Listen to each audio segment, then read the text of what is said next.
여러분, 행복의 비밀이 궁금하신가요? 놀랍게도 그 힌트가 무려 600년 전 조선시대의 아주 짧은 시 한 편에 담겨 있다고 합니다. 오늘 저와 함께 15세기 학자 강석덕이 남긴 시를 통해서 시대를 뛰어넘는 행복의 메시지를 한번 찾아보시죠. 아니 이게 말이 될까요?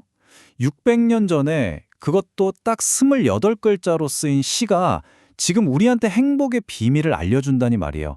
좀 믿기 어렵지 않으세요? 과연 이게 가능할지 그 놀라운 질문의 답을 지금부터 함께 찾아가 보겠습니다. 자, 그럼 시의 첫 부분부터 한번 파헤쳐 볼까요? 시인이 그려내는 생동감 넘치는 봄의 풍경 속에서 우리가 찾고 있는 행복의 첫 번째 열쇠를 발견하게 될 겁니다. 준비되셨죠? 바로 이 구절입니다. 청귀원체 눈. 이 5글자 안에 대체 어떤 풍경이 담겨 있을까요? 이건 마치 화가가 붓으로 그림을 그리듯이 시인이 글자 하나하나로 풍경화를 그린 것과 같아요. 자, 그 의미를 하나씩 뜯어보겠습니다. 자, 하나씩 볼게요. 청은 푸를 청자고요. 귀는 돌아올 귀, 원은 정원 원, 채는 나물채, 그리고 마지막 눈은 고울 눈입니다. 어떠세요? 이 글자들의 소리랑 뜻만 들어도 뭔가 싱그럽고 아름다운 느낌이 들지 않나요? 자, 이제 이 한자들을 조합해서 문장으로 만들어 보면요. 바로 푸르름이 돌아오니 정원의 채소가 참 곱구나라는 뜻이 됩니다. 와, 한번 상상해 보세요. 그 지긋지긋한 겨울이 끝나고 마침내 정원에 파릇파릇 생명력이 돋아나는 그 순간, 그 감탄이 정말 생생하게 느껴지지 않으세요? 자, 시인의 시선이 정원에서 이제는 더 넓은 들판으로 옮겨가네요. 두 번째 구절, 백방야매신입니다. 이번에는 푸른색이 아니라 하얀색으로 봄을 그리고 있어요. 과연 이 우아한 글자들 속에는 또 어떤 모습이 숨어 있을까요? 하나씩 보죠. 백은 흰백이고요. 방은 꽃이 활짝 피다 할 때 쓰는 꽃필 방입니다. 그리고 야는 들야, 매는 매화매, 마지막 신은 새로울 신이네요. 와, 이 글자들만 봐도 눈앞에 하얀 매화꽃이 막 피어나는 모습이 선하게 그려지는 것 같지 않나요? 그렇습니다. 이걸 이어서 해석하면 하얗게 꽃이 피니 들판의 매화가 새롭구나가 되는 거죠. 근데 여기서 정말 감탄하게 되는 포인트가 있어요.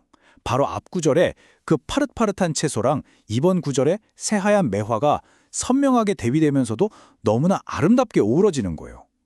이게 바로 봄의 조화 아닐까요? 정말 완벽하게 담아냈죠.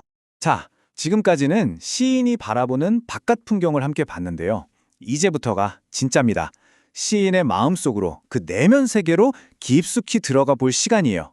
바로 다음 두 구절에 이 시의 핵심, 행복을 여는 두 번째 열쇠가 꼭꼭 숨어 있거든요. 세 번째 구절, 규두봉가절, 바로 이 부분입니다. 이 구절은 시인이 대체 어떤 삶을 살았기에 이런 행복을 느낄 수 있었는지 그 비밀을 알려주는, 말하자면 시 전체의 심장이라고 할 수 있는 부분이에요. 정말 중요하겠죠? 규는 홀규, 두는 구멍두, 봉은 만날봉, 가는 좋을까, 절은 절기절. 자, 여기서 우리가 주목해야 할 단어가 있습니다. 바로 맨 앞에 두 글자, 규두예요. 이 단어 안에 행복의 비밀이 담겨 있습니다. 이 구절을 풀어보면 가난한 오두막에서 좋은 계절을 만났다는 뜻이에요. 자, 여기서 중요한 게 뭐냐면요. 시인이 있는 곳이 무슨 화려한 궁궐이나 으리리한 대저택이 아니라는 겁니다. 아주 작고 소박한 공간, 거기서 진정한 기쁨을 찾고 있다는 거죠. 네, 바로 이 규두라는 단어가 이 시의 핵심입니다. 글자 그대로 해석하면 작은 구멍 같은 집이라는 뜻인데요. 이게 단순히 가난한 집을 말하는 게 아니에요.